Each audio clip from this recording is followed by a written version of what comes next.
강의 맡고 나서 많이 고민했습니다. 어떻게 해야 되나 해가지고요.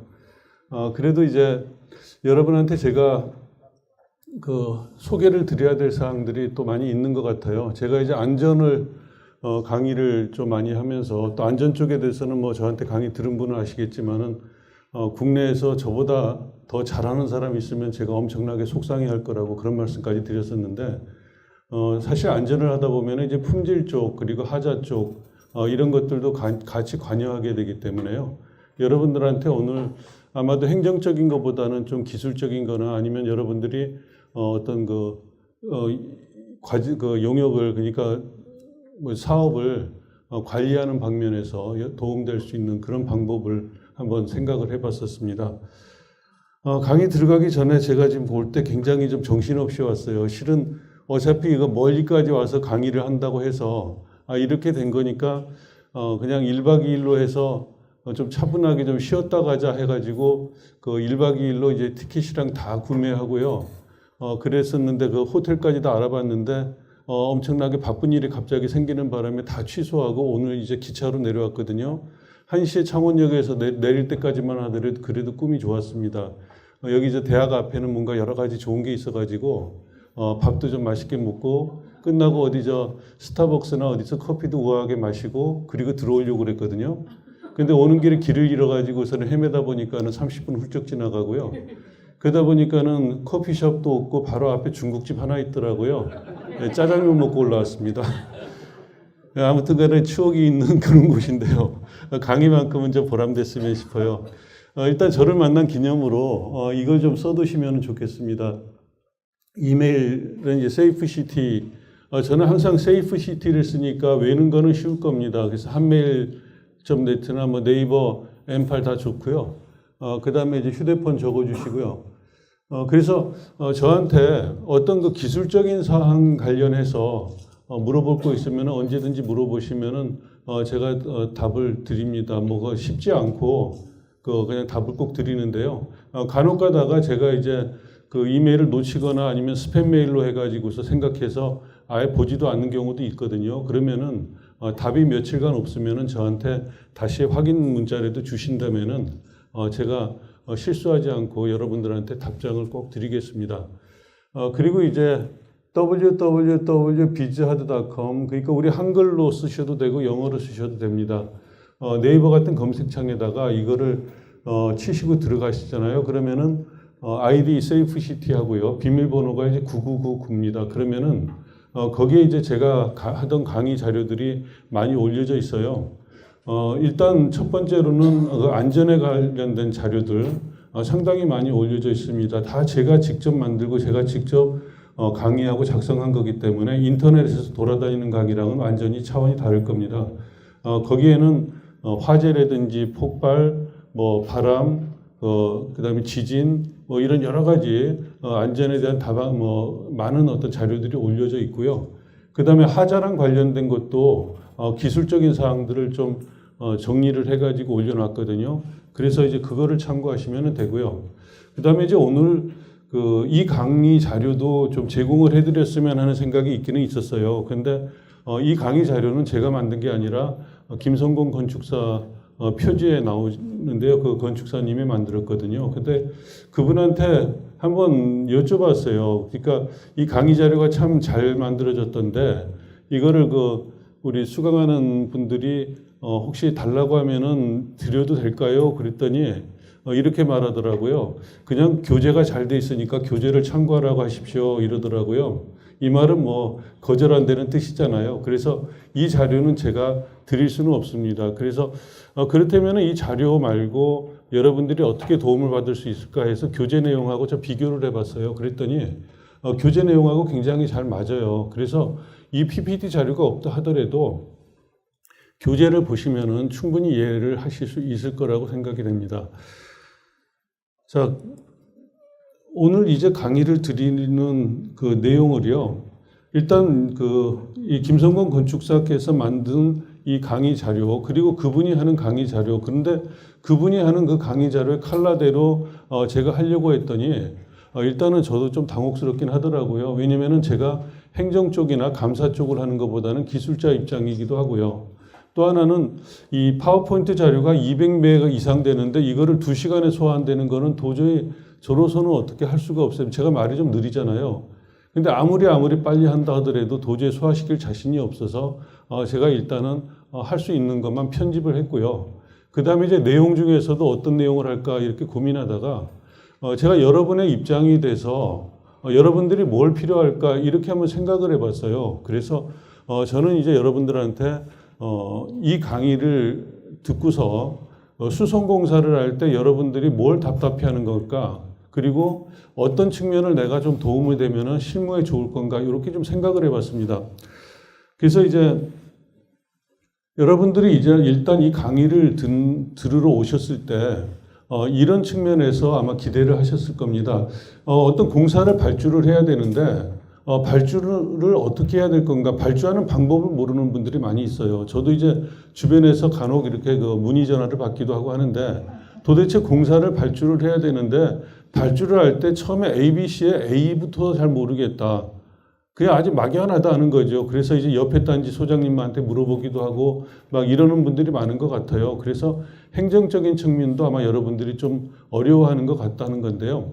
행정적인 측면에 대해서는 사실 그 아파트 관리 업체 그리고 또 사업자 선정 지침이라고 해서 아마 이전에 강의를 한번 들으셨죠.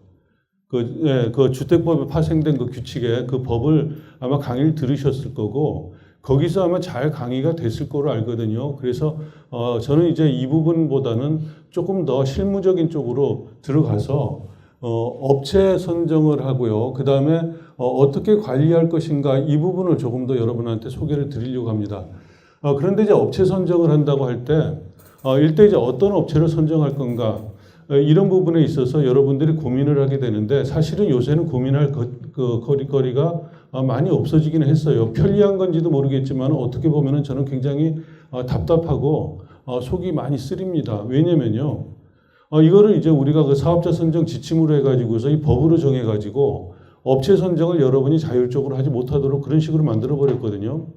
그런데 만약에 여러분들이 관리를 한다고 할 때 뭐 예를 들어서 말이죠. 어떤 도장 공사를 한다. 아니면 작은 보수 공사도 좋습니다. 한 1,000만 원짜리 공사를 한다. 이렇게 한다고 하더라도 내가 잘 아는 업체, 참 주변에서 평판이 참 좋은 업체 이런 업체로 하여금 수의계약으로 해가지고 공사를 하도록 그렇게 하면 참 좋겠는데 법으로 막아버렸다는 이야기죠. 그래서 이런 것이 과연 우리나라에서 적합한 것일까 이런 생각을 해보면서 민간 아파트, 민간 어떤 그 관리 업체에 대해서 너무나도 규제가 심한 거 아닌가 하는 그런 생각을 해보게 됩니다. 사실은 공무원들도 어떤 용역을 하더라도 1,000만 원, 물론 이제 지방자치단체마다 좀 다르긴 하지만은 1,000만 원까지는 수의계약이 허용이 되거든요. 대부분은요. 근데 우리 아파트 관리 쪽에서는 300만 원까지 수의계약 받기 허락이 되질 않아요. 나머지 입찰로 해야 됩니다. 우리가 어떤 업체를 주고 싶어도 공사나 아니면 용역을 주고 싶어도 줄 수가 없는 현실이거든요. 근데 그 이유가 뭐냐면은 결국은 부족이기 때문인 거거든요. 자금 때문에 그런 거예요. 그래서 물론 여러분들도 이제 아시겠지만은 그런 어떤 여러 가지 불미스러운 일들 그런 것들이 있어서 그거를 어떻게 애초에 그냥 막아보자 하는 의미에서 법을 지정해 놨는데 오히려 선의의 관리를 하는 그 아파트 단지에는 너무나도 큰 어떤 병폐가 되고 있다는 겁니다. 정말로 좋은 업체를 잘 선정해가지고 그 업체로 하여금 믿을 만한 공사를 하면 참 좋겠는데 그렇다고 해서 입찰로 해서 들어온 업체들이 잘한다는 보장이 없는 거거든요. 그래서 이런 측면에서 참 괴롭기 짝이 없는데요. 그렇다고 어떻게 합니까? 지금 뭐 당장 법을 바꿀 수 있는 건 아니고요. 그래서 여러분들이 그렇다면은 이 법을 이용해서 그나마 좀 지혜롭게 발주하는 방법은 뭔가 하는 것도 한번 생각해 볼 필요가 있습니다. 그래서 그런 측면에서 볼 때는 담합 같은 것들, 이런 것들은 여러분들이 충분히 법을 통해서도 미리 이제 파악하고 그거를 제지할 수 있는 어떤 수단도 있을 수가 있고요. 그래서 어차피 법에 의해서 결정된 업체라고 한다면은 이런 업체들을 어떻게 관리할 건가 굉장히 중요하잖아요. 그래서 어떻게 관리할 건가 하는 쪽 측면에서 제가 여러분들한테 좀 강조해서 소개를 드리고자 하는 겁니다. 또 하나 이제 뭐 감사 부분이 있습니다. 우리가 공무원도 아닌데 왜 감사에 그렇게 또 겁을 내야 되는지 모르겠습니다만은 어쨌든 간에 감사를 한다고 하는 거고 감사에서 지적되고 이렇게 됐을 때 우리가 본의 아니게 마치 어떤 죄인처럼 마치 뭔가 그냥 큰 잘못한 것처럼 이렇게 식으로 그냥 뭐 좀 심하게 말해서 매도당할 수도 있는 그런 상황이 되거든요. 나는 잘하고 싶어도. 그래서 여러분들이 감사에 지적당하지 않는 방법은 뭘까? 이런 어떤 지혜도 이 김에 한번 좀 생각을 해봤으면 싶어요. 근데 감사에 지적당하지 않으려고 한다는 거는요, 굉장히 간단합니다. 지금 주택관리업자 및 사업자 선정 지침 이것만 여러분이 잘 숙지하셔도 거의 지적당할 일이 없어요. 그래서 앞으로 용역 발주를 하든지 아니면 공사 발주를 한다 할 때 이 주택관리업자 및 사업자 선정 지침 이거를 꼭 읽어보시고 숙지하시고 여기에 따라서 여기서 안내하는 프로세스에 따라서 발주하고 관리하면은 실수가 거의 없을 거라고 생각이 됩니다.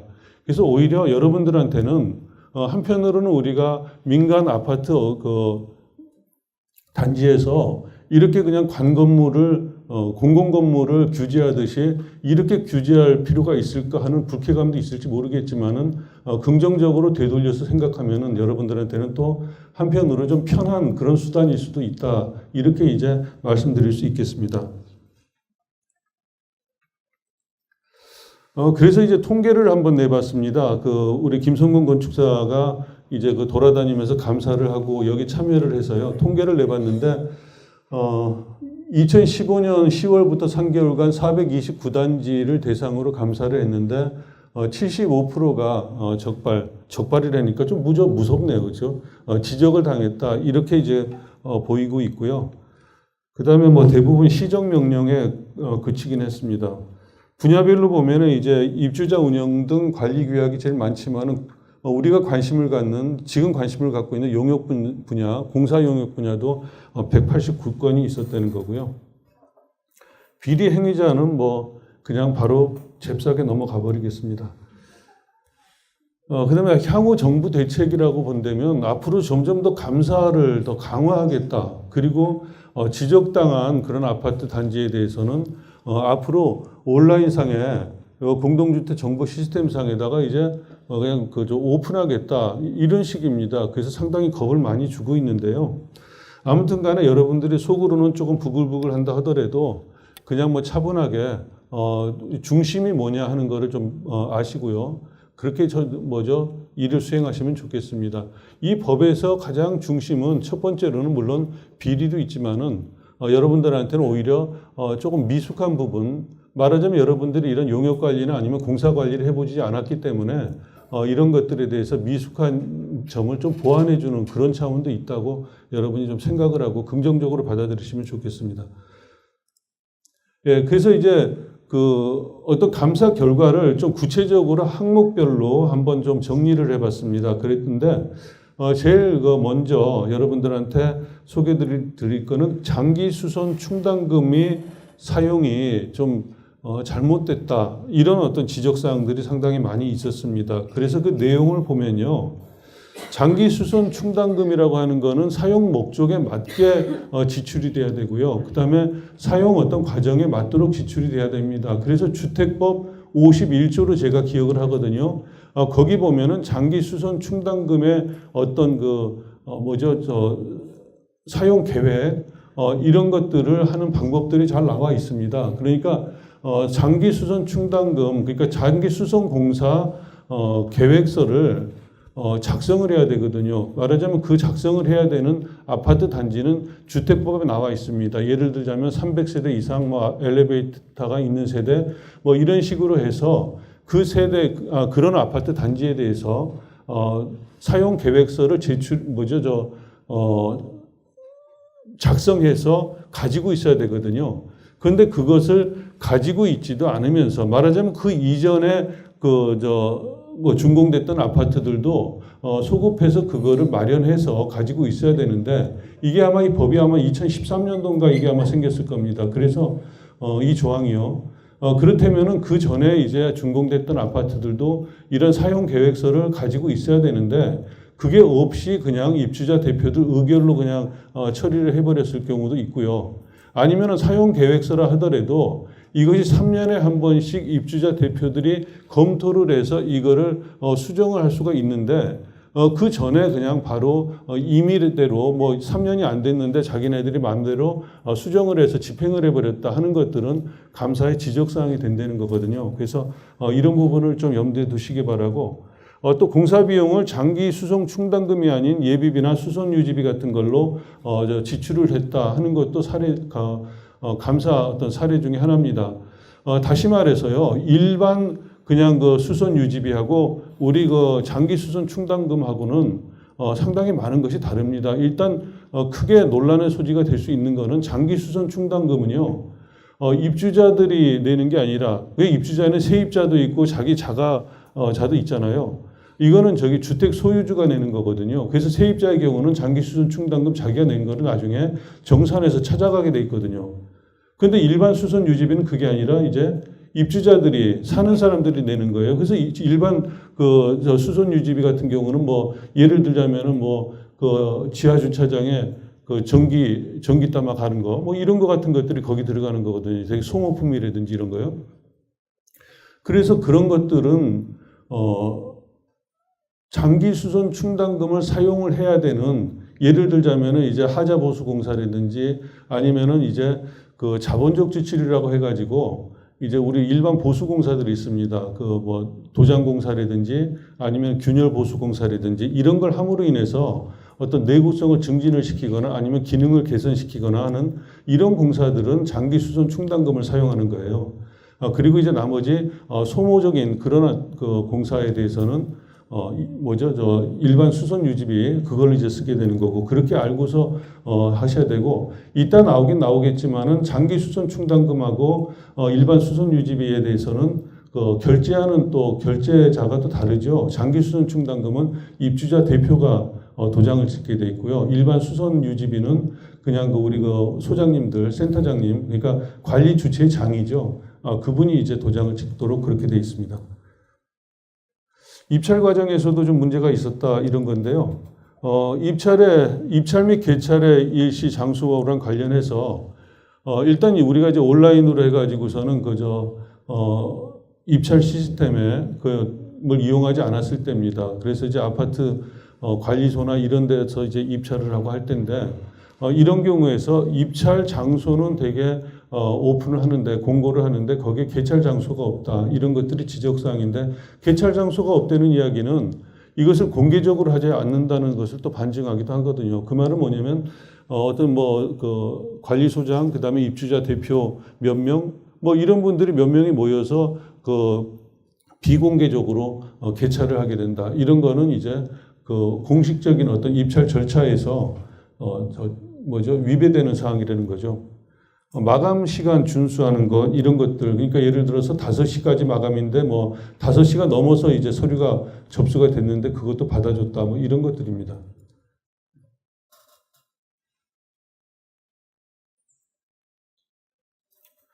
입찰 과정에서도 좀 문제들이 있었다 하는 건데요. 입찰 참가 자격의 제한에 관한 사항, 이따 조금 다시 한번 말씀을 드리겠습니다만은, 입찰 참가 자격의 제한에서 일단 일반 제한 경쟁 입찰의 경우에서는 참가 자격을 제한할 수가 있거든요. 3가지로 제한할 수가 있습니다. 하나는 사업 실적이고요. 또 하나는 그 기술력이고, 그리고 또 하나는 자본금입니다. 그래서 이 3가지 항목만 제한을 할 수가 있는데, 이게 벗어나서 이제 다른 항목으로 제한을 했다 하는 거는 적정하지 않다 하는 그런 말이고요. 그 다음 입찰 가격 상한 공고입니다. 이런 건 우리가 한번 더 생각해 볼 여지가 있는데요. 일단 법에서 정하는 거는, 그 주택법에서 정하는 거는 입찰 가격을, 예가를 산정을 할 수가 있습니다. 근데 입찰 예가를 산정을 할 때 아무한테나 하는 것이 아니고요. 주택법에서 정한 그 자격이 있는 자입니다. 그러니까 건축사든 관계 전문가고요. 그 다음에 이제 여기 또 지방자치단체하고, 그리고 여기 국토교통부 산하 무슨 행복단인가 있어요. 지금 이 카바에 제일 그 앞에 나오는데요. 그런 단체 등에서 할 수가 있거든요. 그래서 이런 어떤 허용된 단체에서 입찰 상한가, 그러니까 다시 말해서 공사 예가가 됩니다. 공사 예가를 정해서 산정한 경우는 오픈할 수가 있습니다. 입찰 시 그거를 공개할 수가 있는데 입주자 대표가 임의로 예가를 산정한 것 이거는 안 된다는 거예요. 그래서 그거를 어긴 경우들이 많이 있었다는 겁니다.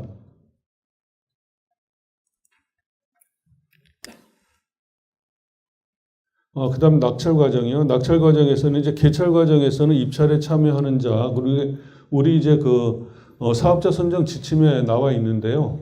거기에 해당하는 사람들이 모여서 그래서 오픈해서 그게 공개적으로 개찰을 해야 되는데 그런 것을 하지 않았다 하는 게 있었고요. 그다음에 이제 평가 배점표 문제입니다. 평가 배점표 문제에서는 입주자 등의 과반수 찬성을 얻어서 관리 규약으로 정할 경우에는 평가 항목 및 점수를 달리 정할 수가 있다 이런 말인데 이것을 이해하기 위해서요 제가 입찰에 우리가 이제 이 사업자 선정 지침에 있는 세 가지 유형을 먼저 좀 말씀을 드릴게요. 첫 번째 우리가 볼 수 있는 거는 그냥 일반 경쟁 입찰입니다. 그냥 너도 나도 아무나 그냥 들어올 수 있는 거죠. 물론 그런 것들은 그렇게 썩 바람직한 건 아닙니다. 그렇지만은 어떤 저가 입찰 쪽에 어떻게 보면 위험성도 있지만은 이거를 발주하는 입장에서는 저가 입찰의 매력을 느낄 수가 있겠죠. 그런데 이제 제한 경쟁 입찰이 또 있습니다. 근데 일반 경쟁 입찰로 하다 보니까 거기서 너무나도 이제 검증되지 않은 업체들이 오니까 어떤 공사 질이라든지 용역의 질이 굉장히 떨어진다 하는 그런 측면이 있다 해서 지명 경쟁 입찰이라고 하는 것을 또 보완 대책으로 내놓은 거죠. 말하자면 거기 해당되는 업체가 10개 이상이 될 때는 아까 조금 전에 말씀드렸던 어떤 세 가지 항목을 제한해서 입찰 자격을 정할 수가 있습니다. 그래서 아까 실적하고요. 그 다음에 기술력하고 자본금 요 세 가지를 정해가지고서 거기서 이제 제한을 하는 입찰 방식이 제한 경쟁 입찰이 되겠습니다. 그 다음번에 이제 지명 경쟁 입찰이 있습니다. 지명 경쟁 입찰의 경우는 어떤 특정한 공사에 대해서 그 공사를 수행할 수 있는 업체가 많지 않거나 그런 업체가 또 10개 이상이 아니라 10개 미만일 경우 이런 경우에 이제 시행하는 것이 지명 경쟁 입찰이 되겠습니다.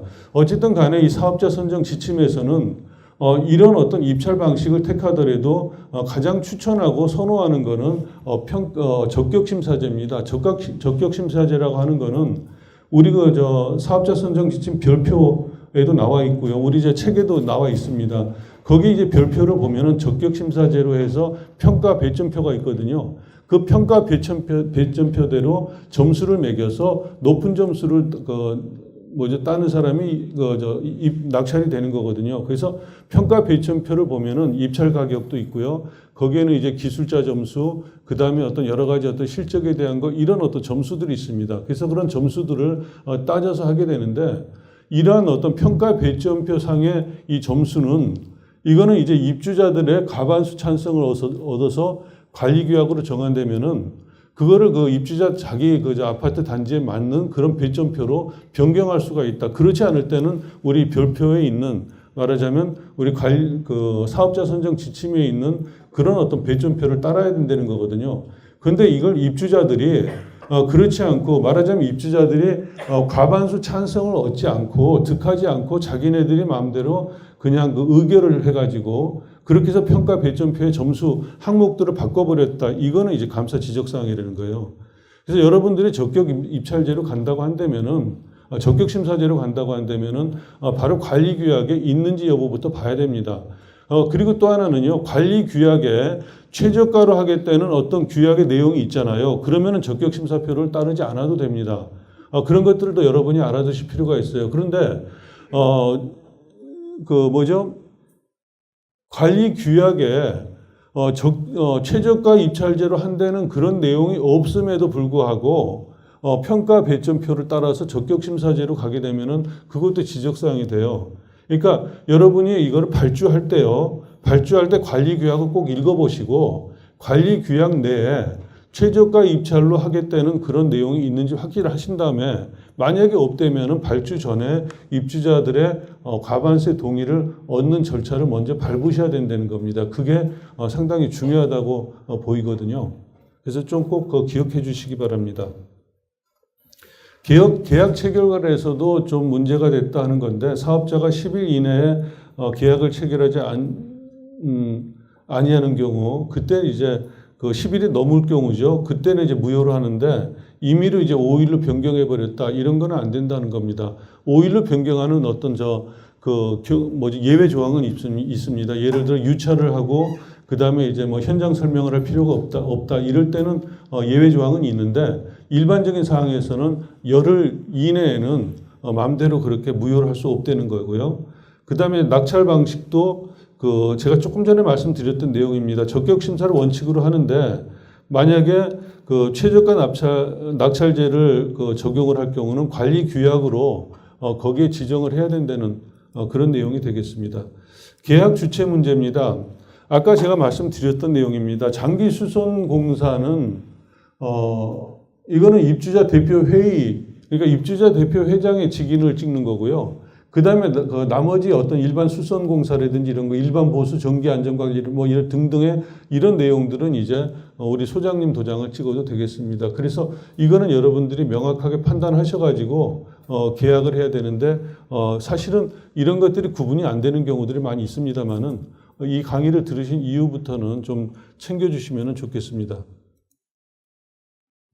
입찰보증금 및 계약이행보증금이요.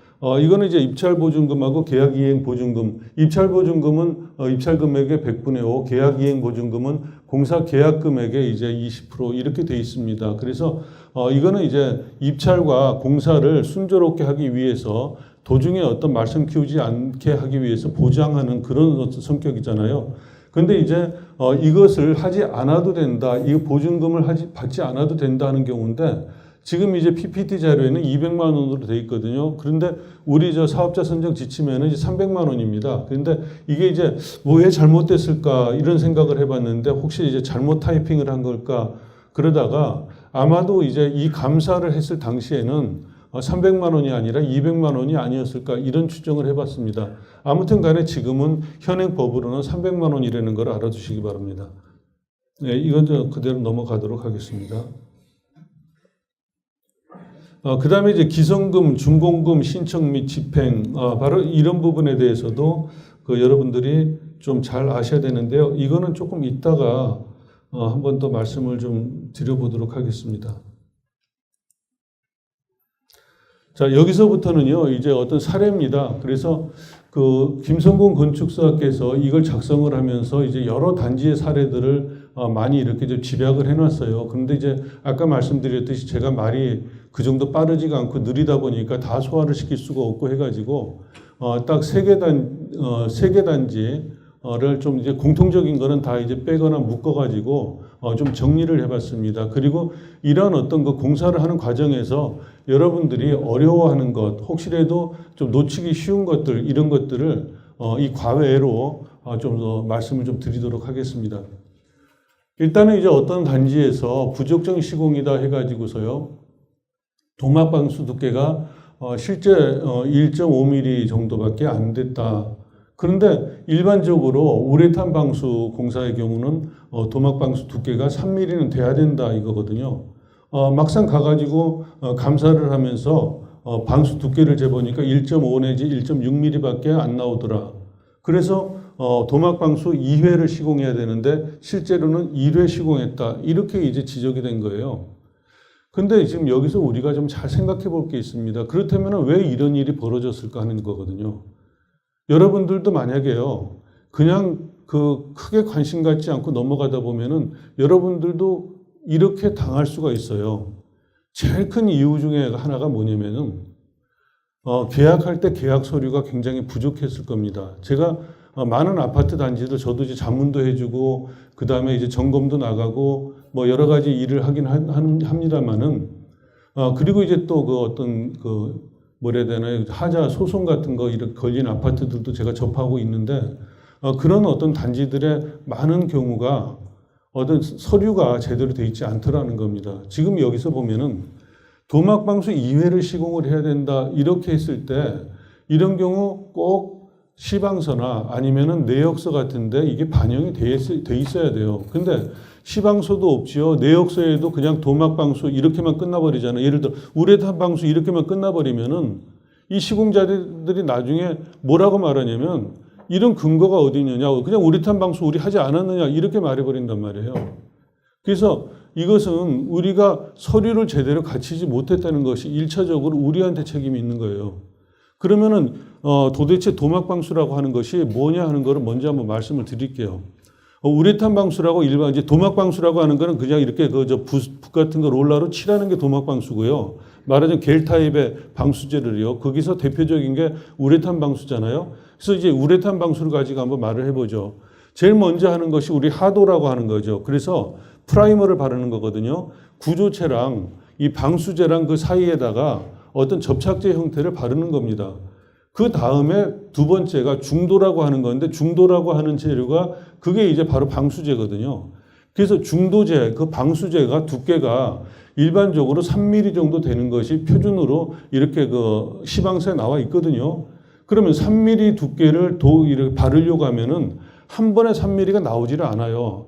한 번 바르면 대개 한 1.5mm 이렇게 돼요. 그러다 보니까 중도인 우리 방수제를 도포하는 거는 한 번 작업으로 안 된다는 거예요. 두 번 작업을 해야 된다는 거죠. 한 번 작업을 하면 어쩔 수 없이 1.5mm 정도밖에 안 나오게 돼 있어요. 한 번 작업한다고 해서 그러면 물이 새느냐? 그렇지 않은 경우도 많이 있죠. 1.5mm 두께로 발라다 있다 하더라도 빈틈이 없다면 물은 안 새지만은 내구성 측면이라든지 이런 걸 고려해 본다면은 상당히 약해지는 건 사실이죠. 그래서 3mm 두께의 중도 칠을 한 다음에 그리고 나서 코팅 형태로 칠하는 게 상도입니다. 그래서 이 세 가지를 다 하게 되고 세 가지를 충실하게 했을 때 3mm 정도 두께가 나온다는 거죠. 그래서 이런 것들은 여러분들이 공사 관리할 때 꼭 알아두셔야 되는데 제가 옆에서 볼 때 놓치는 데가 너무나도 많습니다. 그러다 보면은요, 서로 시시비비를 가리지 못하고 근거가 없고 그리고 소송으로 진행된다 하더라도 입주자 대표들이 그러니까 아파트 단지에서 패소하는 경우들도 많이 보게 되고요.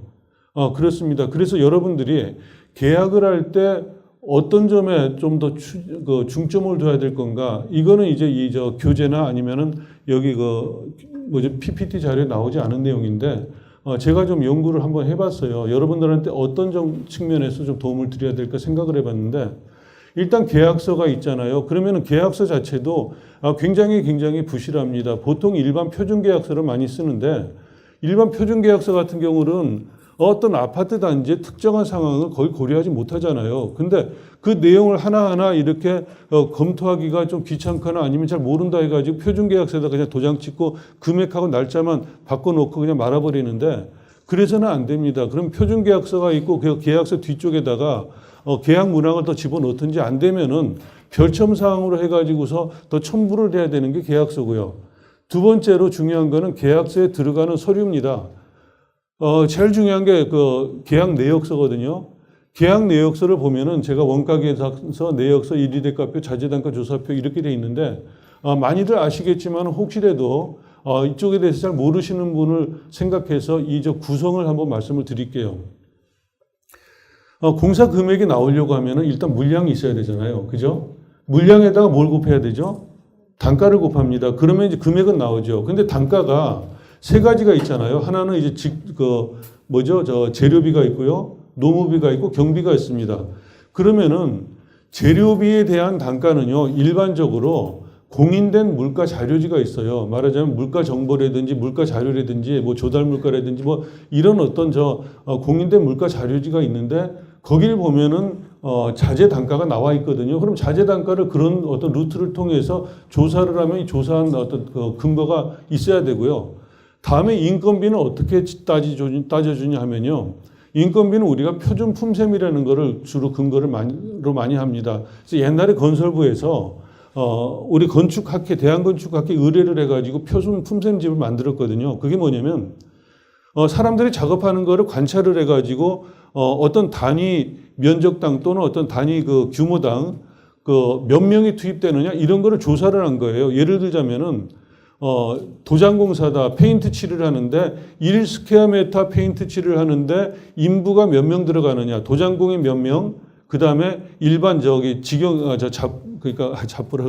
일반 보통 인부 보통 인부가 몇 명, 그 다음에 부자재가 얼마나 들어가느냐 이런 것들을 표준 품셈이라고 하는 곳에서 이렇게 정리를 해놨거든요. 거기다가 노임 단가를 곱해주면은 반영해주면은 이리대가표가 나오게 되는 거거든요. 물론 이리대가표로 이제 어떤 회사에서 나름대로 만드는 경우도 있지만은 일반적인 이리대가표는 그런 식으로 나오는 거예요. 표준 품셈에 근거해서 그렇게 해서 거기에 우리 공인된 노임을 적용을 해서 나오는 거니까 이것이 어떻게 보면 공인된 금액이기도 해요.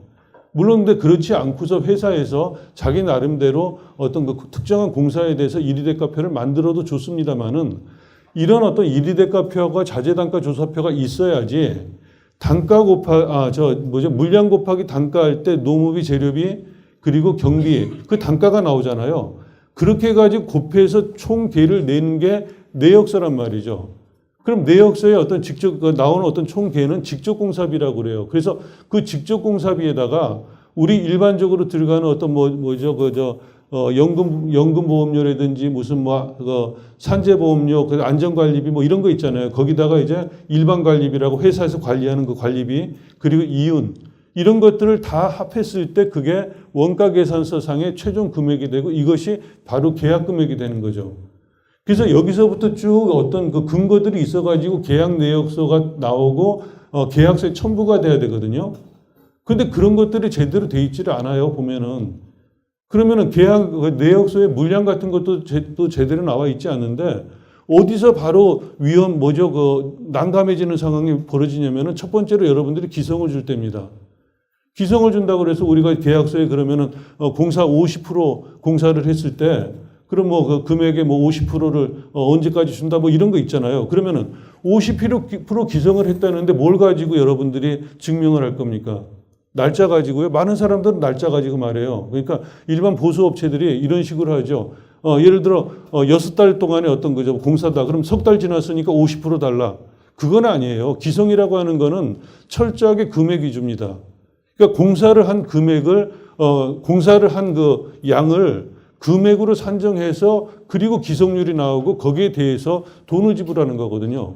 근데 내역서에 물량도 제대로 나와 있지 않죠. 단가도 나와 있지 않죠. 그 내역서 자체가 완전히 우리가 말하는 그냥 퉁친다고 그러나요? 이런 식으로 해가지고서 만들어 놓은 거 가지고서는 기성을 줄 수가 없어요. 그럼 눈대중으로 해가지고 아니면 그냥 날짜 따져가지고 기성을 줄 수밖에 없는데 그러다가 나중에 과기성이란 말이 나오는 거죠. 나중에 어떻게 하다가 이제 공사가 타결됐습니다. 정산을 하려고 이렇게 보니까 실제로 50%밖에 공사를 안 했는데 70% 기성을 줘버렸단 말이에요. 이런 경우들을 제 주변에서 많이 보고 있어요. 여러분들이 계약을 할 때 여러분들 꼭 이거를 명심해서 서류를 꼭 챙기십시오. 그래야지 나중에 기성을 지급할 때 아니면 공사 타결되더라도 절대로 여러분들이 어려움을 겪지 않습니다. 그리고 또 하나 꼭 필요한 게 설계도면이나 손상 현황도 같은 경우인데요. 이따가 이제 소개가 되긴 됩니다만은 그냥 말이 나왔으니까 그냥 한꺼번에 다 이야기를 하죠. 만약에 여러분들 그 외벽에 균열 보수 공사를 한다고 할 때 물량을 어떻게 산정할까요? 애매하죠? 그죠? 눈대중으로요? 안 되잖아요. 그럼 균열 조사를 해야 되잖아요. 균열 조사를 한다고 했을 때 균열을 집계를 하고 집계를 했을 때는 균열의 이거 미터별로 균열의 종류 유형별로 정리가 되잖아요. 그리고 나서 거기다가 물량을 최종 집계한 다음에 그리고 나서는 거기 이제 단가를 곱하고 해가지고 금액이 나오는데 그럴 때면 다시 거꾸로 들어가서 가격이 나온다? 그러면 가격이 나오려고 그러면 물량이 나와야 되고요. 물량이 나오려고 그러면은 도면이 있어야 되고 균열 맵이 있어야 되잖아요. 균열 맵이 있으려면은 실제로 현장에서 근접 조사를 해야 된다고요. 이런 것들이 있어야지 손상 현황도가 나오고 도면이 나오고 하는 거거든요. 그런데 여러분들이 스스로 할 수 있겠어요? 아마 스스로 할 수 있는 단지가 별로 없을 겁니다. 아마 여러분들이 데리고 있는 우리 직원들 있잖아요. 직원들도 물론 건축 토목을 한 사람도 있을지 모르지만 대개는 이제 설비 쪽에 전공한 직원들이 많이 있죠. 근데 그분들이 이걸 하지를 못해요. 그렇다면은 어떻게 해야 되느냐? 그래서 아까 이제 우리가 공사 예가 산정하는 업체에 있다고 그랬잖아요. 그리고 그런 업체들이 그러니까 주택법에서 허용하는 그런 권한을 인정하는 그런 기관에서 설계 예가를 그러니까 그 예가를 산정을 했을 경우는 이 입찰 시 공고를 할 수가 있다고 그랬잖아요. 입찰 상한가를요.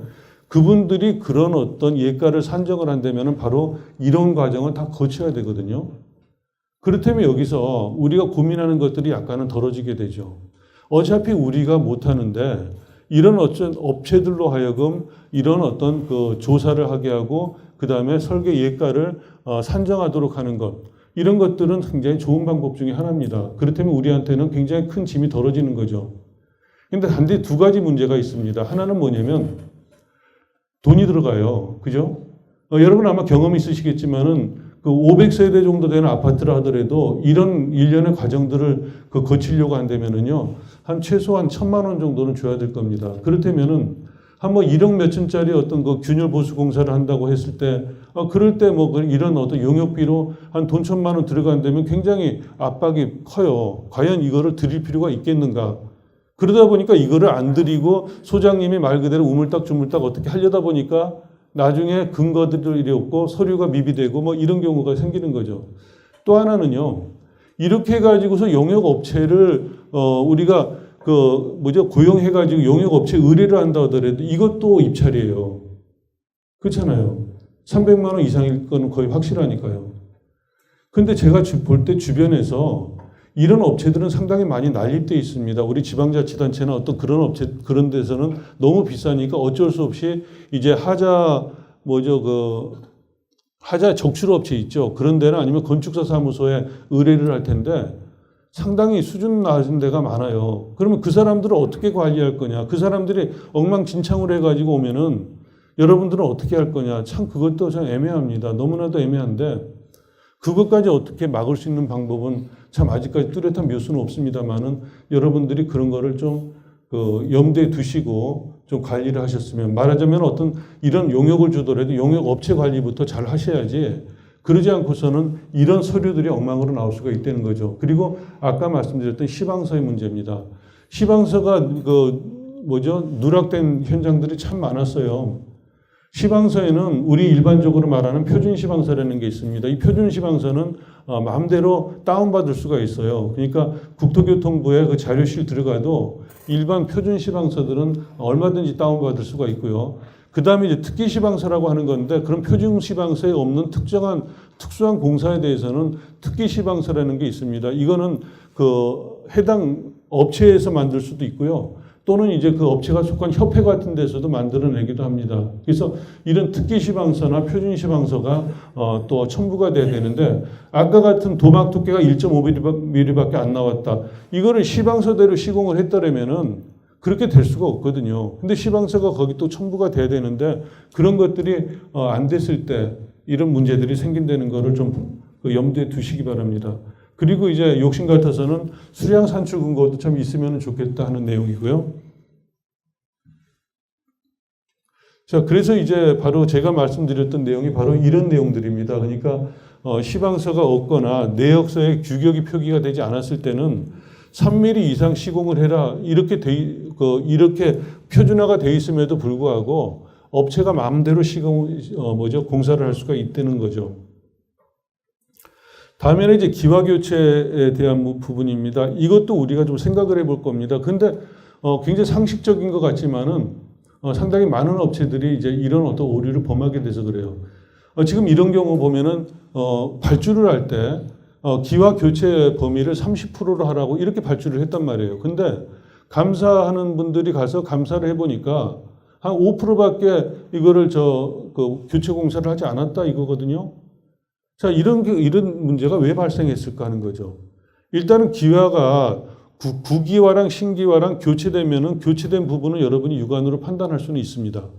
그러니까 5% 정도밖에는 교체가 안 됐다 하는 것들은 웬만한 사람이면 판단할 수가 있는데 이런 문제가 왜 생겼을까 하는데 이게 바로 발주할 때 제대로 관리를 안 해서 그러는데 제일 첫 번째로 뭐냐면 수량 산출 근거라든지 도면 같은 어떤 서류가 명백하게 없었어요. 말하자면 대충 눈대중으로 봐서 한 30% 정도 교체를 하면 되겠다 해서 30%를 발주를 했는데 어느 부분에서 얼마만큼 교체하라는 것이 어떤 도면화돼 가지고 나왔다든지 안 되면 이렇게 되지는 않았을 거다는 겁니다. 그리고 나서는 관리하는 것도 마찬가지입니다. 30% 교체를 한다고 했다면은 30%가 들어오는 거를 물량을 확인할 수가 있어요. 현장에서 물량을 직접 확인하기도 하지만은 송장이라든지 아니면 거래 내역 명세를 가지고도 할 수가 있잖아요. 근데 그런 것들이 확인이 안 되다 보니까 업체에서는 그냥 5%만 교체 시공해 놓고 30%다 했다 해가지고 정산하고 손 털고 나가버린 거죠.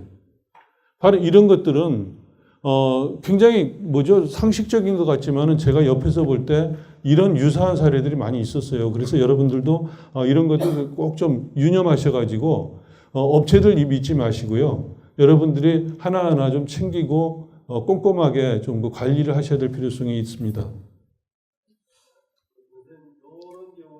네.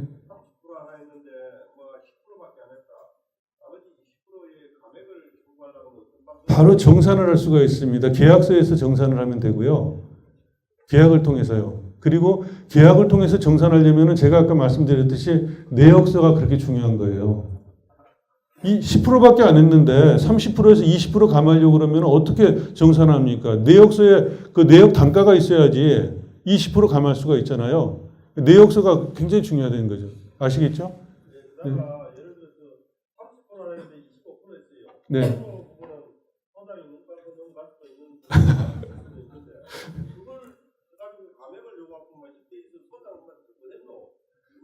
그래서 그거를요.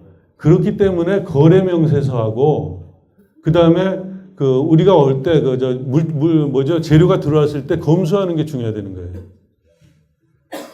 자, 이제 쉬는 시간을요. 요것만 설명하고 쉬는 시간을 갖도록 하겠습니다. 약간 오버가 된다 하더라도요. 그리고 오늘 이제 영광으로 끝내고 싶었는데 실은 동영상 촬영이 있고 한다고 그래요. 그래서 제가 이제 동영상은 완전히 그냥 기겁하는 사람인데 어쩔 수 없이 지금 이렇게 됐습니다. 그래서 그냥 쉬는 시간 갖고 대신에 이제 끝내는 시간은 5분 정도 좀 일찍 끝내드리도록 하겠습니다. 죄송합니다. 왜냐면 이것이 이제 동영상 촬영 안 되면은 오픈되는 거잖아요. 그래서 좀 그렇습니다. 좀 이해를 해 주시기 바라고요. 그리고 다음 시간이라 하더라도 만약에 좀 불편하시거나 하면은 주무셔도 좋아요. 전혀 상관없어요. 왜냐면 이제 제가 목소리 자체가 졸리는 목소리니까 충분히 여러분들이 아마 주무실 수 있는 여지는 될 겁니다.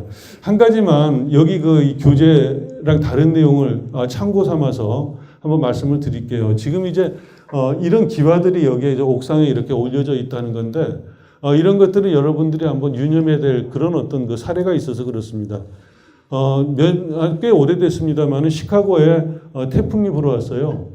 태풍이 이제 허리케인이 불어왔다가 딱 스치고 지나갔는데 시카고에 고층 빌딩들이 많잖아요. 시어스 타워 무슨 존 행콕 빌딩 해가지고 많은데 그 건물들의 상당 부분이 유리가 다 박살나 버렸어요. 사진을 보면은 끔찍할 정도로 유리가 다 깨져 버렸습니다.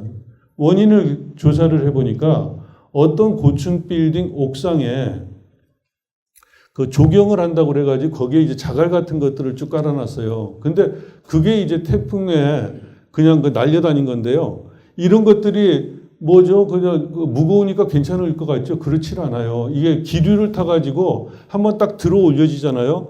그럼 이제 기류 타고 날아다니는데 그게 윈드본 미사일이라고 그래요. 바람 타고 다니는 미사일이라고 해가지고 그게 이제 이 강목 같은 것들이 이제 날아다니면은요, 이 벽도 뚫어요. 그 정도로 그거는 치명적인 어떤 살상 무기가 되거든요.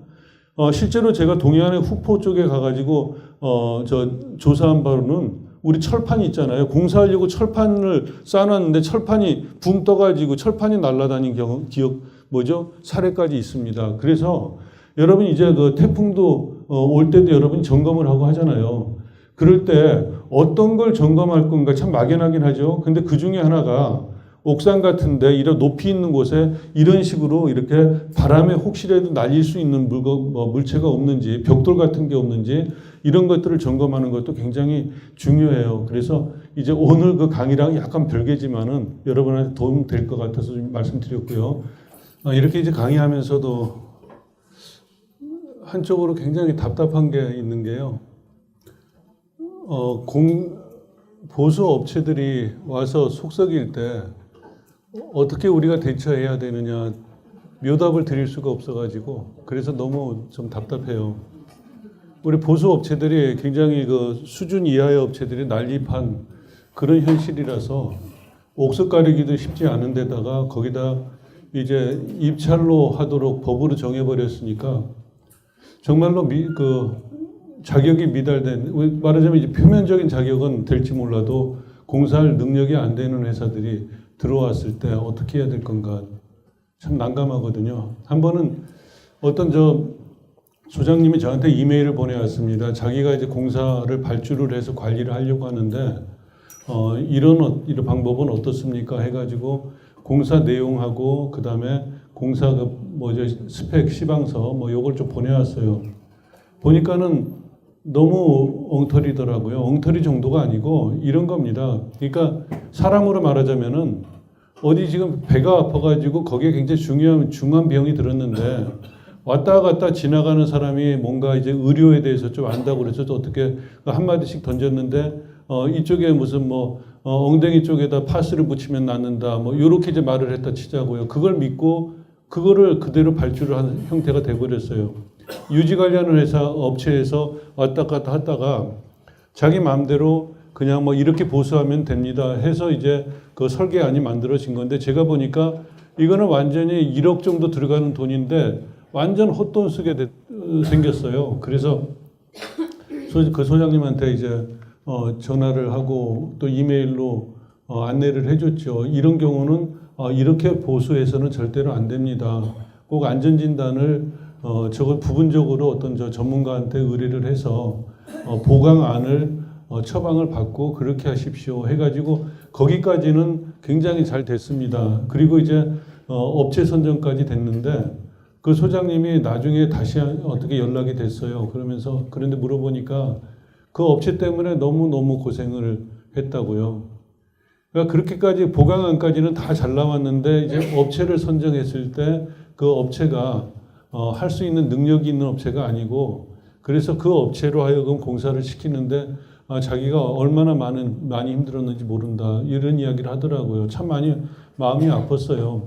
상황을 너무 많이 알고는 있는데 그렇다고 해서 그 업체를 컨트롤할 수 있는 여건이 안 될 때 어떻게 해야 되겠는가 바로 이런 것들입니다. 그래서 그나마 그래서 제가 여러분한테 당부드리는 거는 그런 업체 어쩔 수 없다고 한다면은 아까 제가 말씀드렸던 그 서류 같은 거 있잖아요. 계약 서류라든지 관련 자료들, 시방서, 내역서 이런 것들을 좀 철저하게 준비를 하시고 계약 내역에 꼭 그런 내용들을 시나리오를 가지고서 꼭 쓰시기 바랍니다. 아까 소장님 그 30%인데 25%만 하면 어떻게 합니까? 이런 것들도 다 마찬가지 맥이 같은 거예요. 뭐냐면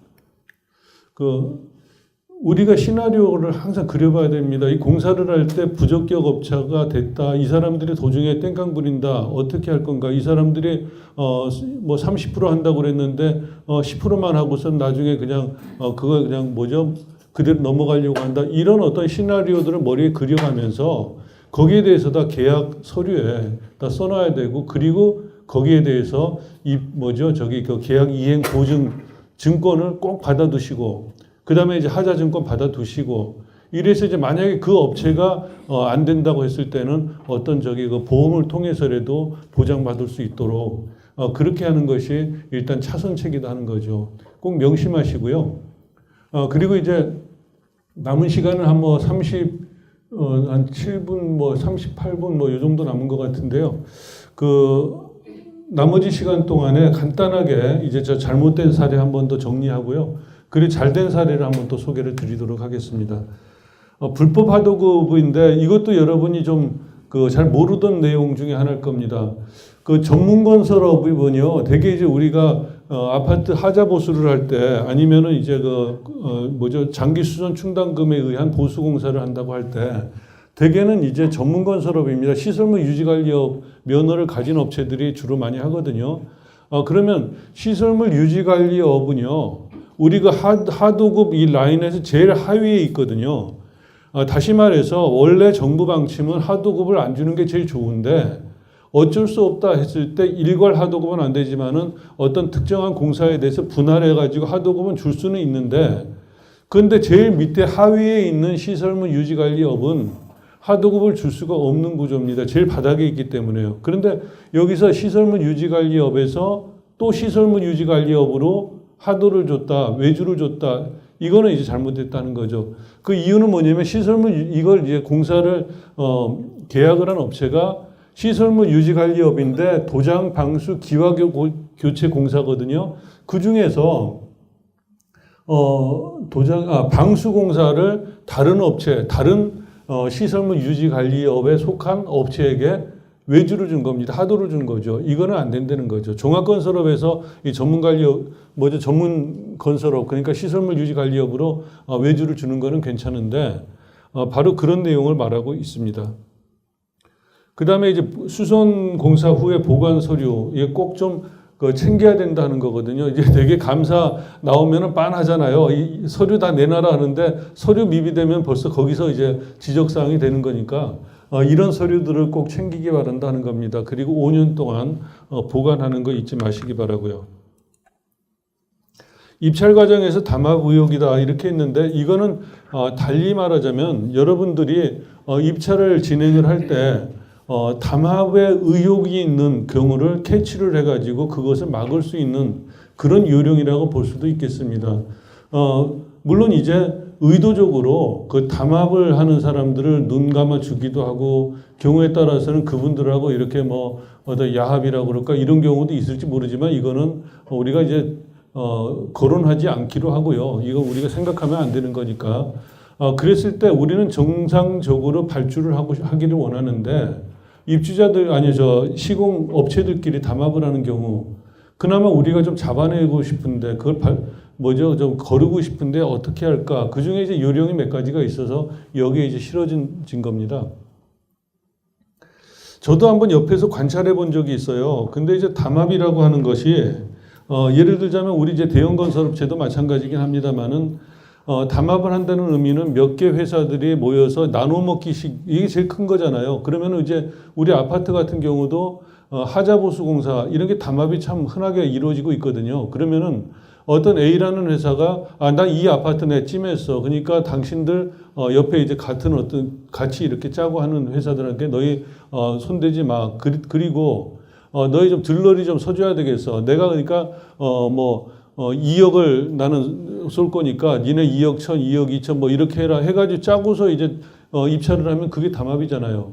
근데 이제 담합에서 제일 그나마 좀 이렇게 우리가 판단하기 힘든 경우는 뭐냐면 서로 금액만 짜고 내역서 자체를 각 회사들이 만드는 경우인데 그런 경우는 이제 그 포맷이나 뭐나 다 다르잖아요. 근데 그렇게 하지 않는 경우들이 많아요. 어차피 담합하면서 하나가 주도하게 되면 나머지들은 눈 감아준다고 할 때 그 한 회사에서 남의 회사들 내역서까지 다 만들어주는 경우가 많습니다. 그렇다면은 그 회사의 어떤 직원들이요. 굉장히 주도 면밀하게 요거를 그냥 아무도 눈치 못 채게 한다면은 말하자면 여기에 어떤 이런 이 공사 항목들하고 그 다음에 여기는 안 나왔네. 그 공사 재원들 이런 것들을 좀 바꿔가면 좋은데 그렇게 할 시간이 어디 있습니까? 그러니까 그냥 그대로 이렇게 쓴 데다가 여기다가 그냥 단가만 바꾸는 거예요. 그래서 제가 이제 어떤 아파트 단지 이런 데 나가가지고 제 서류를 이렇게 볼 때가 있는데요. 그럴 때 이렇게 보다 보면은 A라는 회사 쭉 나오다 나중에 그 서류 중간에 다른 회사 이름이 나와요. 그거는 무슨 말인지 아시죠? 거기가 이름 바꾸다가 채 완전히 바꾸지 못한 경우거든요. 그래서 그런 경우들도 여러분이 눈여겨보시면은 담합의 의혹이 있는 경우는 대개는 그런 식으로 판단이 됩니다. 또 심한 경우는요. 이런 것들을 그나마 이제 이렇게 단가를 바꾸고 하는 것도 있지만 경우에 따라서 여기 우리 글자 폰트하고 글자 채까지 똑같고 카바만 다른 경우들도 제가 봤어요. 이런 거는 완전한 담합이잖아요. 그러니까 여러분들이 그런 거는 좀 이렇게 눈여겨서 보시면 충분히 아실 수 있을 거고요. 그다음에 이제 이런 내용들은 넘어가기로 하고요. 뭐 공과잡비 같은 것들도 그냥 그 퍼센트를 똑같이 가지고 간다면 그것도 의심해 볼 만합니다. 또 이제 담합의 또 그 징조는 어디서 또 볼 수 있냐면은 너무 과도하게 제한을 하는 경우입니다. 그러니까 이제 아까 그 아파트 하자 보수공사 같은 거 이런 것들을 이제 많이 하는 회사들이 좀 있거든요. 그럼 그런 회사들 몇 개 메이저 회사들이 담합을 하자 이렇게 하면은요 실적을 굉장히 과도하게 묶어버리면 들어올 회사들이 없잖아요. 그래서 제한 경쟁 입찰에서 실적을 너무 과하게 했을 때 그것도 담합에 의심을 할 수가 있는데 예를 들자면 당해년도 시공능력 평가에 해서 이제 50억으로 이렇게 해놨는데 이때 공사가 제가 이제 우리 이걸 작성한 그 김성건 건축사한테 한번 물어봤어요. 공사 금액이 얼마 정도 되느냐 했더니 한 3억밖에 안 된다는 거예요. 그래서 이렇게 과다하게 묶어버리면은 이거는 그 일부러 업체들을 아예 정리하겠다 하는 의도밖에 안 된다는 거죠. 그래서 되게 물어보니까 저 실적을 가지고 본다면 3배 정도 그 정도면은 충분하다 이런 말을 하더라고요.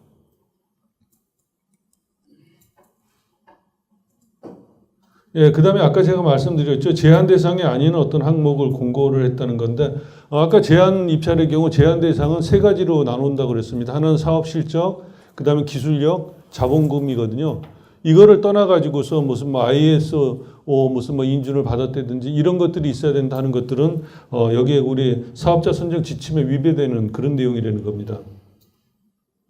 네, 이런 거 아까 설명했습니다. 입주자 대표 회의에서 산정한 그 공사 예가, 그러니까 설계가는 오픈할 수가 없고 공개할 수가 없고 공개할 경우는 주택법에서 정한 그런 어떤 그 공인된 업체가 이제 할 수가 있다는 겁니다.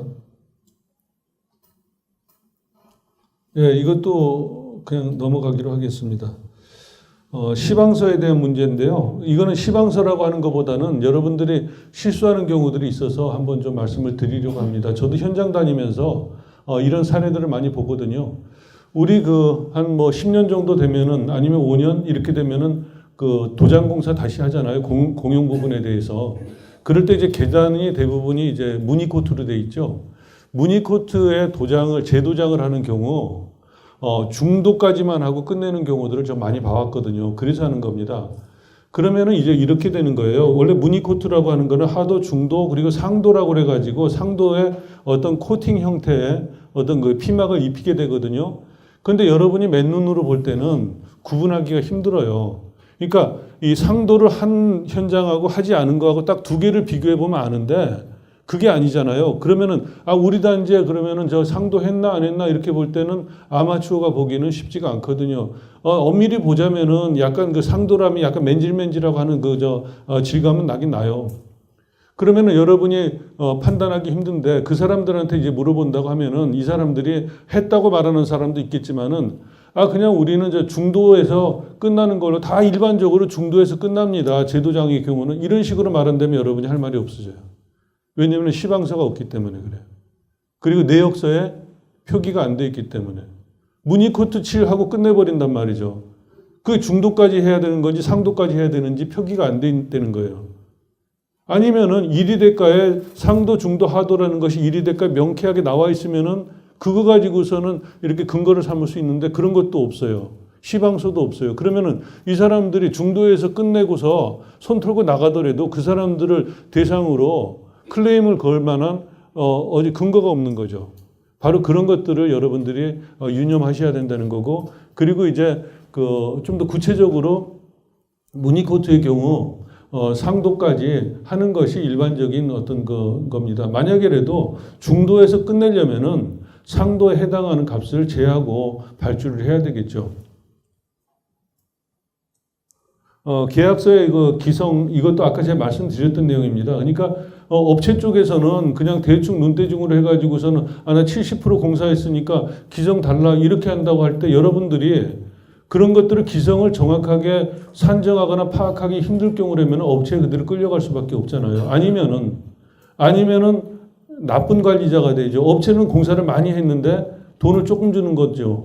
그렇기 때문에 그런 어떤 근거 자료들이 명확하게 있어야 되고, 기성 금액을 산정할 때는 물량 산정부터 시작해서 어떤 그 근거 이 절차가 좀 있어야 된다는 것을 좀 강조를 하고 있는 겁니다. 이거는 그냥 넘어가기로 하고요. 이것도 넘어가겠습니다. 불법 하도급을 받은 파악한 사례 중에 하나 재밌는 사례가 있어서 여기 소개를 하는 건데요. 아까 그 그러니까 전문 건설업이요. 그러니까 시설물 유지 관리 거기는 이제 그 하도급을 줄 수가 없다고 그랬잖아요. 근데 이제 여기서 하도급을 줬어요. 근데 어떻게 해서 들통났느냐 하면은 이제 계약을 해가지고서 일단 저 아파트 단지랑 이쪽하고 이제 계약을 해가지고 했는데 근데 우리가 빅데이터라고 한다고 그래요. 이제 이런 것들이 다 이제 이런 어떤 이제 관리 시스템에 정부 관리 시스템에 다 들어간다고 그러더라고요. 근데 엉뚱한 회사가 같은 그 공사 이름으로 해가지고 발주를 한 거예요. 말하자면 부가가치세 세금 계산서가 끊어진 겁니다. 그러니까 발주자가 두 개가 돼버린 거죠. 그래서 이게 이제 불법 하도급이다. 이게 들통난 어떤 사례를 소개를 하고 있는 거예요. 자, 이런 세계단지 감사 사례를 통해서 발주자가 어떻게 고려해야 되느냐 이거를 김성근 건축사께서 이제 자기가 쭉 감사를 해오면서 느꼈던 것들을 좀 정리를 한 겁니다. 그리고 이 내용들은 제가 여러분한테 다 소개를 드렸던 내용입니다. 그래서 그 중에 하나 다시 한번 말씀을 드리자면은 이런 어떤 뭐라 해야 되나요? 설계 예가를 만들고 그 다음에 이제 내역서를 만들고 시방서를 거기다 첨부하고 하는 이런 과정들이 여러분이 직접 수행하기는 참 어렵다는 거죠. 물론 그래서 돈은 좀 들어가도 그것을 그러니까 아주 간단한 공사가 아니라면은 그거를 외주를 주는 것이 어떤가 하는 생각을 해봐요. 여러분들한테도 좋고 나중에 공사 관리할 때도 들어가는 비용만큼의 어떤 효과는 있으리라고 저는 그렇게 생각이 됩니다. 그 다음에 이제 또 뭐 감리에 대한 내용인데요. 감리에 대해서는 조금 이따가 마무리 지을 때 한번 우리가 고민을 같이 한번 해보기로 하고요. 또 수의계약에 대해서도 여러분이 알아두셔야 될 내용이 있습니다. 그러니까 수의계약은 긴급한 공사에 이제 해당하는 거라고 돼 있는데 이런 경우들이 이제 우리가 유혹을 받게 되죠. 수의계약이 300만 원이잖아요, 범위가. 그런데 이거를 입찰로 하면 입찰 과정도 번거롭지만은 우리가 믿는 사람한테 공사를 맡긴다는 보장도 없고 그렇다 보면 이거를 쪼개고 싶죠. 쪼갤 때 시간적으로 또는 이 공간적으로 쪼갤 여지가 있는 겁니다. 예를 들어서 아파트 단지에 어떤 보도블록을 교체한다. 한 1,000만 원이 들어갑니다. 그러면은 이거를 그냥 A구역, B구역, C구역 해가지고 쪼개가지고서 수의계약으로 준다. 저래도 그런 유혹을 받겠어요. 굉장히 잘하고 믿는 업체가 있다는데 모토로 그렇게 그냥 입찰을 해가지고 합니까? 그래서 그 사람한테 맡기고 싶은데 그래가지고 이제 그런 식으로 쪼개든지 아니면은 이제 기간별로 해가지고 3월달, 4월달, 5월달 해가지고서 쪼개가지고 발주를 한단 말이죠. 그런데 그런 것도 미리 간파하고 이것도 법으로 안 된다. 이렇게 이제 정하고 있어요. 그래서 그것도 여러분이 알아두시기 바라고 승강기 교체 작업을 이제 수의계약으로 했다. 그 이유는 공산품이기 때문에 그랬다. 이렇게 이제 된 겁니다. 감사에 걸린 거죠. 그래서 이제 승강기의 경우는 공산품이냐 아니면은 우리 수송공사에 해당하는 거냐 뭐 국토교통부에 질의를 했나 보죠. 그랬더니 공산품이라고 하는 말하자면 수의계약으로 줄 수 있는 거는 레디메이드 된 그러니까 거의 완제품이 된 거를 와서 설치만 하는 정도 그 정도 수준이다 하는 거죠. 뭐 TV 와가지고 설치해 주잖아요. 뭐 이런 거지. 어떤 숙련공에 와서 설치 공사를 하는 이런 거는 아니다. 그래서 엘리베이터는 공산품이 아니다. 이렇게 결론이 났다는 사례입니다. 예, 이거 다 넘어가고 제가 설명했던 내용들이 다 여기 지금 반복되고 있습니다. 이건 다 읽어보시면 되는 내용들이고요. 예, 이것도 다 마찬가지입니다.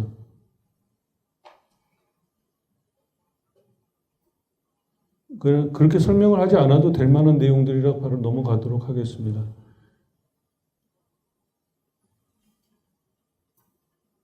자, 이제 잘된 사례를 한번 소개를 좀 드리도록 할게요.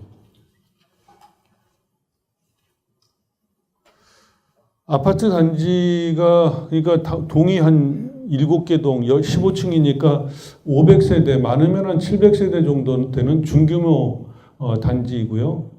그리고 공사 내용이 이제 보면은 이렇게 여러분들의 경우는 똑같습니다. 지금 아파트 관리하시는 입장에서 볼 때는 이런 균열들 너무나도 흔한 균열들이잖아요. 시간이 많이 가면서 재료적인 균열도 생기고 그 다음에 시공 줄눈이 좀 더 이렇게 열화가 되고 너무나도 평범하게 많이 이제 산재해 있는 이런 균열들인데 이런 것들을 이제 보수하고 그 다음에 이제 또 방수도 하는 그런 공사가 되겠습니다. 그래서 이런 균열 유형들은 여러분들이 다 아시는 내용들이고요. 잘된 어떤 사례인데 일단은 잘된 게 공사 상한가를 공고를 했다. 공사 상한가 공고를 한 거는 제가 이제 보기로는 어떤 관계 전문가, 그러니까 건축사가 입찰 상한가를 이제 그 공사 예가죠, 설계가를 산정을 해서 그거를 공개를 했다 하는 거죠. 그 다음에 이제 입찰 공고문도 보면은 제한 경쟁 입찰을 했는데, 그런데 제한 사항이 굉장히 적합했다. 그러니까 그 면허 자본금 실적 해가지고 실적이 3년간 공사 실적 5억 이상인 업체 이렇게 이제 했는데 제가 또 물어봤습니다. 그 김성근 건축사한테 그랬더니 공사 금액이 한 2억 정도 됐다고 그럽니다. 그러니까 아까 제가 한 3배 정도면은 좀 적합하다 이러니까 한 5억이면은 좀 적합하다 이렇게 이제 볼 수가 있을 것 같고요. 그 다음에 이제 원가계산서 이런 어떤 첨부 서류들을 보면은 여기에 이제 일부만 나와 있는데 상당히 제가 보더라도 잘 돼 있어요. 그래서 일단 원가계산서를 보면은 우리가 이제 조달청 그 예산 회계 기준인가 해가지고 여기 이렇게 쭉 제 비율들이 나오거든요. 그래서 조달청에서 정하고 있는 이 제 비율들을 그대로 다 적용을 했고요. 그리고 여기에 일반 관리비하고 이유는 업체에서 스스로 정할 수 있도록 이제 빈칸으로 남겨둔 채로 내역서랑 해서 패키지로 해서 그걸 공개를 한 겁니다. 그러니까 이제 입찰을 할 때 어떤 주관적인 판단이 많이 배제가 된 거죠. 그리고 이제 외부 도장 공사 하더라도 이게 이제 항목입니다. 그러면은 이 옆에 보면은 이 재원 그러니까 규격 그 란에서 굉장히 구체적으로 이렇게 돼 있습니다. 어떤 거 공업 규격 그 다음에 어떤 종류 페인트인지 그리고 뭐 롤라칠을 하는 거 이런 것들이 다 이렇게 그 명기를 해놔서 어떤 일단 내역서를 보더라도 그 시비거리가 많이 줄어들 수 있도록 그렇게 작성을 해놨습니다.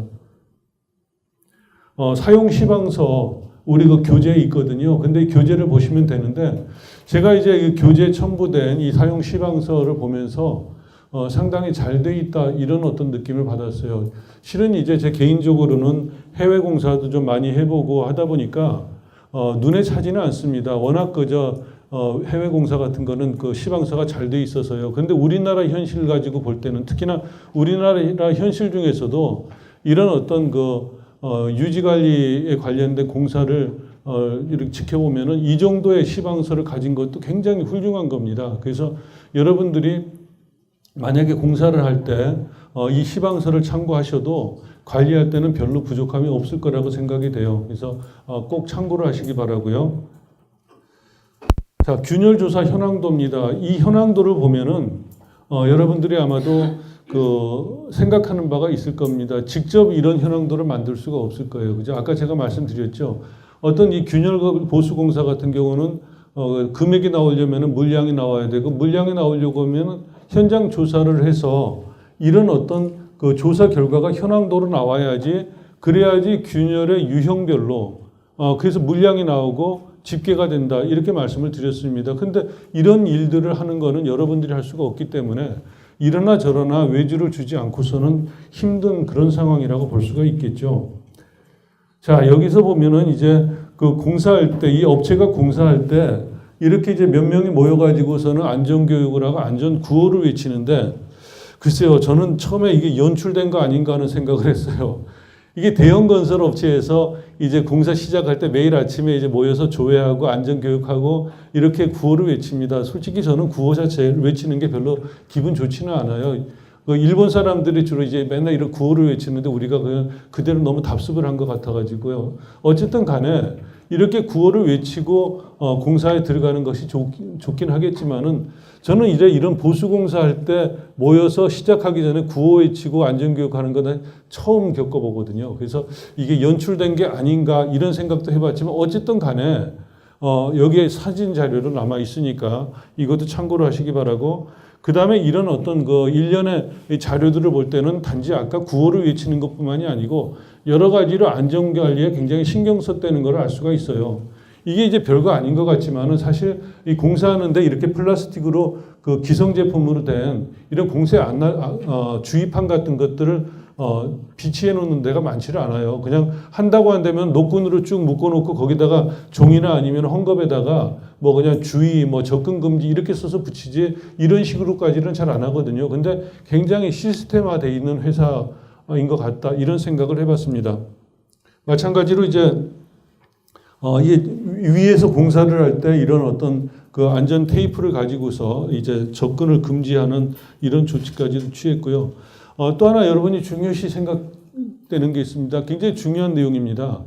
여러분이 이제 이런 공사를 관리를 한다고 하잖아요. 그럴 때 아까 내역 같은데 시방서에 어떤 이 들어가는 어떤 재료에 대해서도 명기가 돼 있죠. 그러니까 작업 방법에 대해서도 명기가 되지만 재료에 대해서도 명기가 되는데, 근데 이게 자재가 반입이 되잖아요. 여러분이 검수를 할 의무가 있잖아요. 검수를 할 때 사진을 꼭 찍어야 될 텐데 두 가지를 찍으셔야 됩니다. 일단은요. 첫 번째로는 거시적으로 한 장 찍어야 돼요. 말하자면 이 페인트가 들어왔다. 페인트가 20통이 들어왔다 하면은 사진으로 보더라도 물량을 파악할 수 있도록 일단은 사진을 찍어 놓고요. 그 다음에 이 페인트의 규격을 확인할 수 있도록 상표랑 여기 안내 그거 이제 시방 나온 거 있죠. 그거를 꼭 찍어 놓으셔야 됩니다. 클로즈업 시켜가지고요. 그래서 이게 공사 자료가 돼서 나중에 시비가 붙는다 하더라도 이 자재를 얼마만큼 썼다고 하는 근거가 돼야 되는데 많은 현장들을 다니다 보면은 이런 것들이 전혀 없어요. 썼는지 안 썼는지 전혀 알 수가 없습니다. 특히 균열 공사 같은 거 있잖아요. 프라이머 바르고 그다음에 이제 그저 우리 말그 빠데 바르고 균열 보수했다 치고 그냥 페인트 칠해버리면 그걸로 끝나요. 그 안에 뭘 썼는지 아무것도 알 수가 없습니다. 그래서 이런 어떤 그 근거 자료들이 간접적으로 공사를 가늠하는 데 굉장히 도움이 되기 때문에 감독하는 입장에서는 꼭 지켜서 여러분들이 좀 그 관심을 가지고요. 물건 검수를 하셔야 됩니다. 이것도 다 마찬가지죠. 그리고 지금 이제 이거는 0.5mm 이상에 대해서는 뭐 V 커팅을 하고 충전을 한다. 이런 식으로 나와 있는데 여기서 다시 한번 또 정리를 해볼 게 있습니다. 균열 보수 공사를 여러분들이 이제 할 일이 많이 있잖아요. 크게 세 가지 보수 공법이 있다는 것을 여러분이 알아두셔야 돼요. 하나는 표면 처리 공법이라고 하는 거예요. 그냥 아주 장균열, 미세한 균열, 그물 같은 그런 균열들 있지, 거미줄 같은 균열들, 뭐 이런 거 같은 거는 보수할 거리가 없어요. 그러니까 그냥 빠대 바르고 끝내는 거예요. 근데 균열이 다소 크면서도 이게 이제 진전되거나 아니면 움직일 수 있는 균열이다 하는 거 있죠. 그러니까 예를 들어서 문 주변에 균열들 많이 발생하죠. 이런 것들은 아까처럼 그렇게 그냥 표면 처리해 버리면 그냥 그대로 다시 균열 발생하게 되거든요. 그래서 그런 부분에 대해서는 구조적이지 않은 균열이죠. 그런 데 대해서는 이제 V 커팅이라고 그래가지고 균열부로 이렇게 커팅을 하고 거기다가 탄성제로 충진을 하는 그런 보수 공법을 쓰게 됩니다. 그리고 그 위에다 이제 페인트 칠하겠죠. 그리고 이제 구조적인 균열, 그리고 이 균열을 보수함으로 인해서 구조체의 어떤 강성, 강도 이런 기능을 회복을 시켜야 되겠다 할 때는 그때는 이제 구조를 보완하는 것 측면에서 이제 에폭시 수지 주입 공법 이런 거를 쓰게 되죠. 그래서 에폭시 수지를 주입을 해서 콘크리트를 일체화시키고 공극을 메워주고 이런 균열을 보수를 하게 되는 겁니다.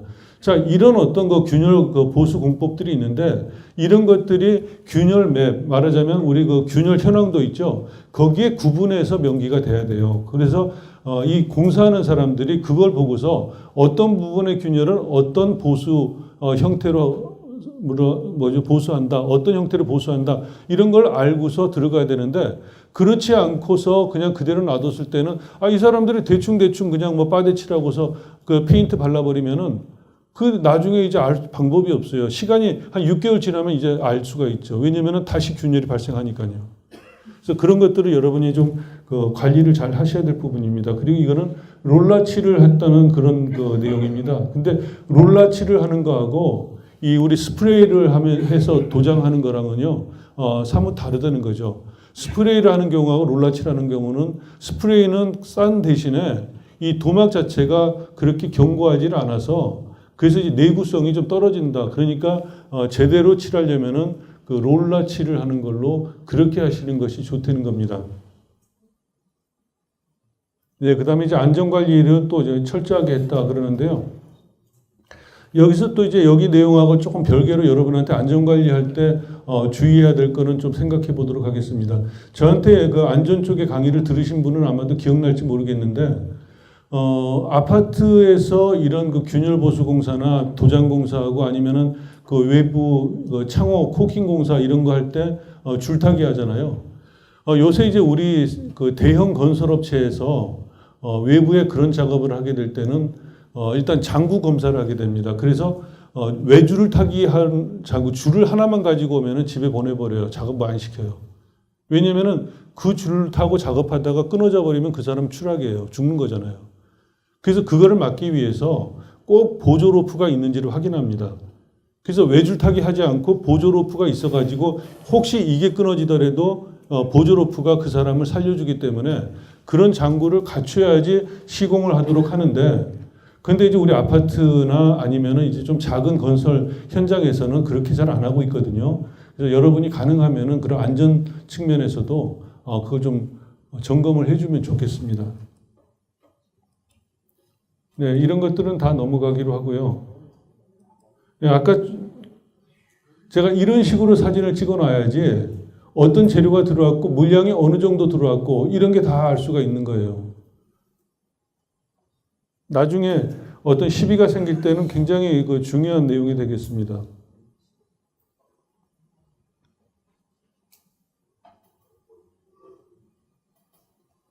거꾸로 가고 있네요. 예, 이거 아까 이제 슈퍼 에나멜 뭐 흰색 이렇게 놨는데 이거는 큰 건 아닙니다만은 여기 이제 그 이쪽 파이프 같은 거 있잖아요. 가스관 이런 거는 금속재잖아요. 수성 페인트를 칠하는 건 아니거든요. 그래서 이제 귀찮으니까 그냥 여기 수성 페인트 칠할 때 한꺼번에 칠하는 경우가 많은데 이 현장은 그런 것까지도 다 이제 관리를 철저하게 했다 하는 내용을 말해주고 있는 거고요. 예. 이런 건 다. 자, 이제 이걸 보면서 여기서 그 센터장, 그러니까 관리소장님이 누구 같아요? 때려 맞춰보세요. 저는요, 솔직히 이 관리를 쭉 하는 내용들을 저도 이제 모여서 워크숍을 했거든요. 이제 김성근 건축사께서 이제 그 주관을 해가지고요. 이 내용을 보면서 저는 건설 현장에서 이 공사 관리를 해본 사람인 줄 알았어요.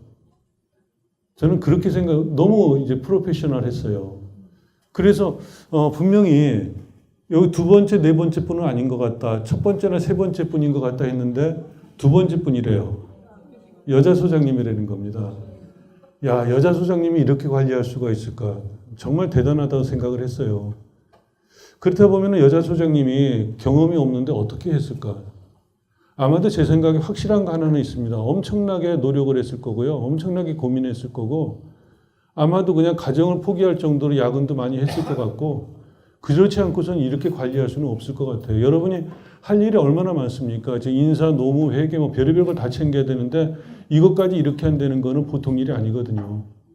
그렇긴 하지만 아무튼 간에 이분을 통해서 제대로 된 어떤 공사의 그 원형을 지금 보여준다는 거, 그거 참 귀한 일이라고 생각이 돼요. 그래서 여러분이 100% 따를 수는 설령 없다 하더라도 이거를 한번 또 이렇게 좀 잘 조명을 해보시면 여러분한테 큰 도움이 될 것 같아요. 그래서 굉장히 귀한 어떤 자료를 제공을 했다고 볼 수가 있고요. 이렇게 그냥 공사 관리하는 거, 이런 것이 고소 작업차까지 타고서까지 관리를 하는 이런 현장이었습니다. 그래서 제가 보더라도 참 실수가 하나도 보이지 않는 이런 현장이고요. 네, 그냥 그대로 넘어가도록 하고요. 이거 이제 여러분이 좀 관심을 가질 수 있는 내용이라 좀 설명을 하도록 하겠습니다.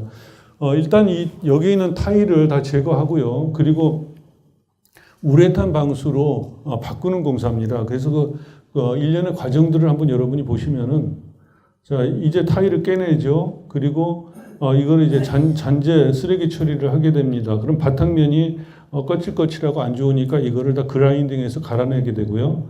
자, 여기다가 일단 이제 우레탄 방수를 하게 되지만은 그 방수층하고 그 밑에 이제 우레탄 방수하기 전에 몰타를 시공을 하게 되니까 그 몰타라고요. 그 다음에 이 밑에 바탕 콘크리트하고 부착력을 좋게 하기 위해서 이런 이제 플라스틱 메쉬를 깔게 됩니다. 그리고 나서 이 위에다 이제 몰타를 바르고요.